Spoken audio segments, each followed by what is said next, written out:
Nesta ocasião, se deu a ruptura e o evangelho deixou os limites estreitos que queriam lhe impor. Paulo, que lutou por isto, versículo 2 e 15, já entendera a questão muito antes. Vamos verificar a referência bíblica aqui. Então, alguns que tinham descido da Judéia ensinavam assim os irmãos: se não vos circuncidardes, conforme o uso de Moisés, não podeis salvar-vos. Tendo tido Paulo e Barnabé não pequena discussão e contenda entre eles, resolveu-se que Paulo e Barnabé e alguns dentre eles subissem a Jerusalém aos apóstolos e aos anciãos sobre aquela questão. Então havia uma discussão aí de que a pessoa, para se salvar, ela também tinha que ser circuncidada e ela tinha que guardar a lei de Moisés. Vamos avançar aqui mais um pouquinho. E mais tarde, na sua mais dura carta, ele disse que a circuncisão, como rito religioso, anulava a obra de Cristo. Referência a Gálatas 5:2. Vamos dar uma olhadinha aqui. Diz assim: eis que eu, Paulo, vos digo que, se vos deixar de circuncidar, Cristo de nada vos aproveitará. Gálatas 5:2. Vamos ver aqui também Efésios 2:8. Efésios 2:8. Porque pela graça sois salvos por meio da fé, e isto não vem de vós, é dom de Deus. Gálatas 2:16. Sabendo que o homem não é justificado pelas obras da lei, mas pela fé em Jesus Cristo, temos também crido em Jesus Cristo, para sermos justificados pela fé em Cristo, e não pelas obras da lei, porquanto pelas obras da lei nenhuma carne será justificada. Gálatas 2:16. Então a igreja até aí tinha dois problemas. O primeiro problema é que ela não aceitava a entrada dos gentios, que eram aqueles que não eram judeus. Ainda estava fechada para a entrada dos gentios. Isso começou a ser quebrada com Pedro visitando a casa de Cornélio. A segunda situação era que aqueles que entrassem precisavam guardar a lei, precisavam se circuncidar, porque senão eles não seriam salvos. E isso gerou uma desavença muito grande, uma confusão na igreja primitiva. Primeiro Pedro falou, depois Paulo e Barnabé falaram, e essa situação ela só veio a se abrandar mesmo quando Tiago tomou a palavra e disse que eles poderiam ir para os gentios, mas que seriam observadas algumas coisas. Primeiro, que eles deveriam se guardar da contaminação dos ídolos. A segunda, que deveriam se guardar da prostituição. E a terceira, daquilo que era sufocado e do sangue, dos alimentos que os judeus consideravam impuros. Né? Paulo entra nessa discussão aí de que se você precisava se circuncidar, então por que Cristo morreu na cruz? Se a circuncisão em si, ela anulava o sacrifício de Cristo. Porque ou era uma coisa ou era outra. Ou Jesus salvava, ou então você precisava guardar a lei e se circuncidar, guardar todos os rituais para ser salvo. Vamos para o segundo tópico. Tópico número 2, o evangelho é para todos. Isso aí é uma doutrina básica do evangelho, né? O evangelho ele é para toda criatura.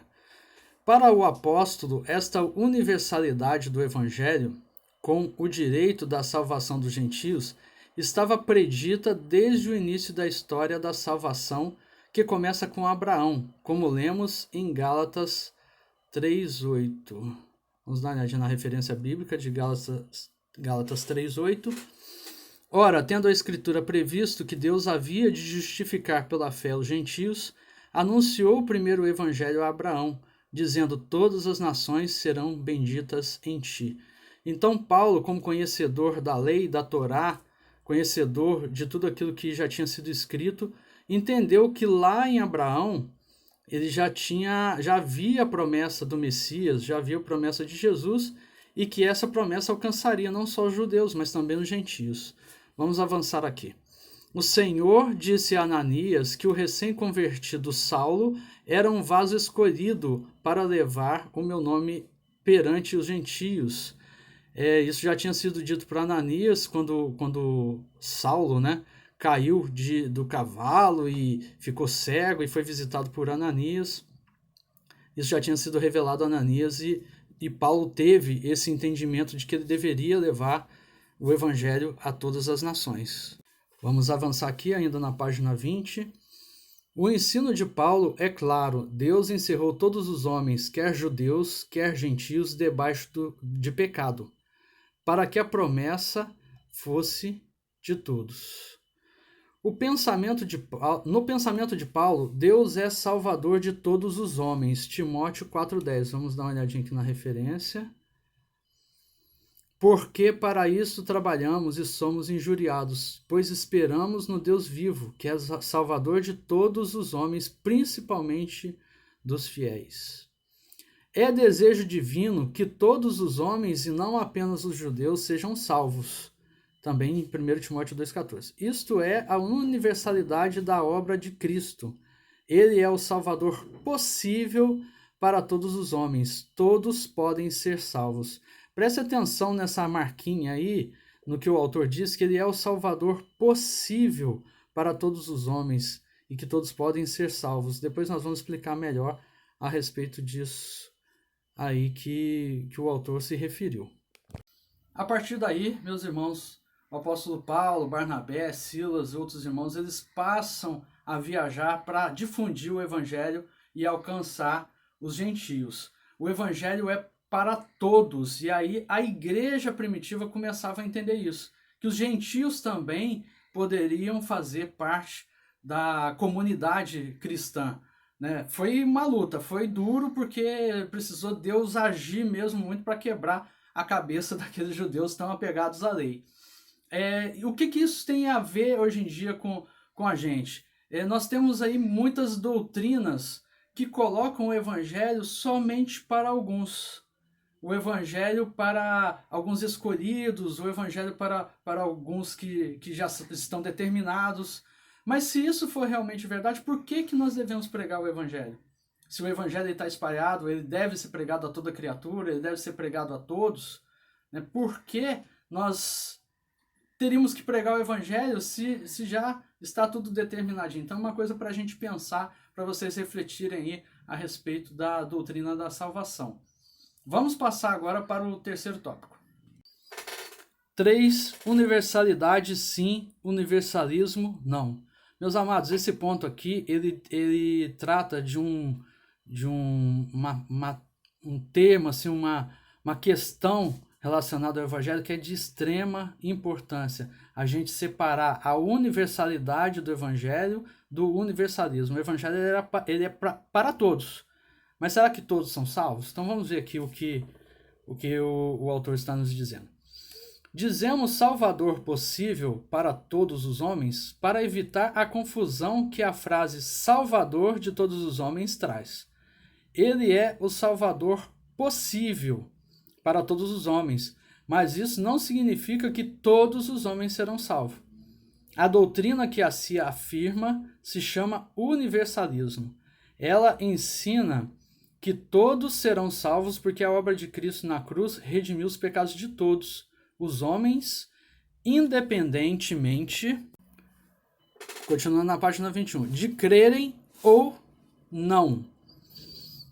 Independentemente de crerem ou não. Paulo deixou claro que não há salvação compulsória. Os homens a devem querer, devem aceitá-la. Em 2 Coríntios 5:20, após dizer que Deus nos reconciliou consigo em Cristo, ele pede que os homens aceitem a reconciliação. Vamos dar uma olhadinha aqui na referência de 2 Coríntios 5:20. De sorte que somos embaixadores da parte de Cristo, como se Deus por nós rogasse. Rogamos-vos, pois, da parte de Cristo, que vos reconcilieis com Deus. Era um pedido que Paulo fazia, que a pessoa tomasse essa decisão. Vamos avançar um pouquinho aqui. A salvação é para todo aquele que invocar o nome do Senhor. Invocar é mais que recitar ou dizer o nome. É colocar-se sob o cuidado do nome. Vamos ver aqui referência a Romanos 10:13, que diz o seguinte: porque todo aquele que invocar o nome do Senhor será salvo. Romanos 10, 13. Vamos avançar um pouquinho aqui. Será que todos são salvos mesmo? Será que... Como que acontece isso? A gente fala tanto de aceitar Cristo, de pedir, né, de aceitar o Evangelho, e o que o autor está dizendo aqui na revista é exatamente sobre isso. Vamos avançar aqui. Não há salvação indiscriminada a todos. Ela vem por causa da obra de Jesus, é oferecida e deve ser aceita. Haverá salvos e não salvos no dia final, conforme Jesus ensinou. Mateus 25, 34 e 41. Vamos ver aqui o versículo 41. Então dirá também aos que estiverem à sua esquerda: apartai-vos de mim, malditos, para o fogo eterno, preparado para o diabo e seus anjos. Mateus 25, 41. Meus amados, preste atenção a respeito deste tópico. Existe muita confusão na igreja evangélica sobre isso. Nós não podemos confundir universalidade do evangelho com universalismo, que é um outro tipo de doutrina. A universalidade quer dizer que o evangelho está disponível para todos. A obra de Jesus ela foi realizada para todos, judeus, gentios, até os confins da terra. Mas o universalismo ele diz que todos já estão salvos. Se Jesus já pagou o preço, se já está consumado, todos estão salvos. Então todos no último dia receberão de Deus a libertação desse corpo, desse físico, para viverem eternamente com Deus. Nós vimos que não foi isso que Jesus explicou. Jesus, quando estava na cruz, ele disse: está consumado. Mas o que estava consumado? Era a sua parte, era o que ele tinha que fazer. A obra que ele tinha que fazer estava completa, estava perfeita. Mas existe uma contrapartida. Quando nós falamos de pacto, quando nós falamos de aliança, o pacto e a aliança ele tem que ser realizado entre duas partes. A parte de Deus já está feita, a parte de Jesus, de ter morrido na cruz por nós, mas existe a contrapartida, a outra parte do pacto, da aliança, que é a pessoa aceitar essa obra realizada por Jesus, é a pessoa invocar o nome de Jesus e viver de acordo com essa aliança, com esse pacto que está sendo realizado com Jesus. Isso aí é muito complicado, porque às vezes a gente vê alguns artistas ou até alguns pastores falando: o preço já está pago, Deus já realizou a obra.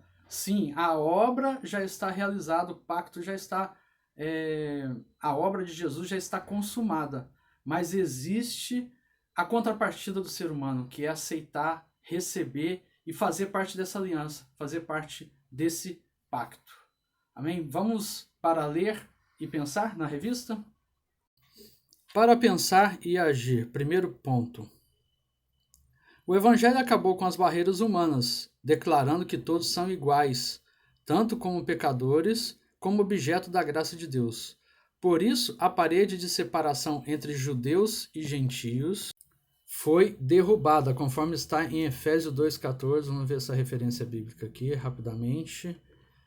Porque ele é a nossa paz, o qual de ambos os povos fez um, e derrubando a parede de separação que estava no meio, na sua carne desfez a inimizade, isto é, a lei dos mandamentos, que consistia em ordenanças, para criar em si mesmo dos dois um novo homem, fazendo a paz. 2. A universalidade do Evangelho significa que só há salvação pela graça e por meio da fé em Jesus, conforme está em Efésios 2, do 8 ao 9. Ninguém pode ser salvo a não ser por Cristo. Ninguém é salvo por ser bom, mas somente por Jesus. 3. Precisamos lembrar que o tema central da pregação da igreja é Cristo e Cristo crucificado, 1 Coríntios 2:2. Há muita pregação sociológica de conceitos humanos e igrejas mais preocupadas com sua filosofia eclesiástica e em fidelizar clientes do que em anunciar que só Jesus salva. Então, meu amado irmão, minha amada irmã, o que nós podemos aprender nessa lição, em tudo isso que nós vimos nas referências bíblicas? Primeiro, acabou a barreira que existia entre um povo e outro, entre o povo judeu e os gentios. Jesus, ele deveria ser também pregado àqueles que não faziam parte do povo judeu, da primeira aliança que Deus realizou com o povo, ali através do judaísmo. Segundo, o evangelho ele é para todos. Né? Nós devemos pregar o evangelho a todos. A igreja deve pregar o evangelho a toda criatura, até os confins da terra. Paulo dava esse exemplo. Ele ali como fariseu, apegado também ao judaísmo, logo entendeu que ele precisava alcançar as outras nações, que ele precisava transmitir aquela verdade para as outras nações. E nós, como igreja, hoje, temos esse papel, essa responsabilidade, não só através dos missionários que vão aos lugares mais distantes, mas através daquelas pessoas que estão próximas de nós, aquelas pessoas que estão na nossa vizinhança, no nosso trabalho, os nossos amigos, nossos conhecidos, nossa família. O evangelho é para todos, mas nós temos a obrigação de levar esse evangelho para todos. E terceiro, a salvação, ela é universal para todos e ela está disponível, mas cada um tem a sua responsabilidade de receber essa salvação, de aceitar essa salvação, de invocar o nome do Senhor e viver de acordo com essa invocação. A pessoa que recebe a Cristo, que realmente tem um compromisso, que faz a aliança, que faz o pacto com Cristo, que recebeu a salvação oferecida por Jesus Cristo, ela tem um outro tipo de comportamento, um outro tipo de atitude. Automaticamente o Espírito Santo vai mostrando o que a pessoa precisa mudar, o que ela precisa fazer para estar de acordo com aquilo que Deus quer, de acordo com aquilo que Deus deixou na sua palavra. Mas é preciso receber essa salvação. É preciso aceitá-la, invocar o nome do Senhor para poder ser salvo. Jesus fez a sua parte e a salvação está disponível. Mas o homem, individualmente, tem que fazer a sua parte. Amém, meu amado? Então, meu amado irmã, meu amado irmão, eu espero que você tenha gostado dessa aula, que você faça a aplicação do trecho bíblico na sua vida, que você pesquise os outros versículos que estão na revista, se aprofunde. E na semana que vem nós estaremos aqui com mais uma aula da nossa escola bíblica, dentro dessa revista sobre a vida de Paulo. Deus te abençoe, fique com Deus e que você venha crescer e absorver cada vez mais a palavra do Senhor na sua vida. Amém?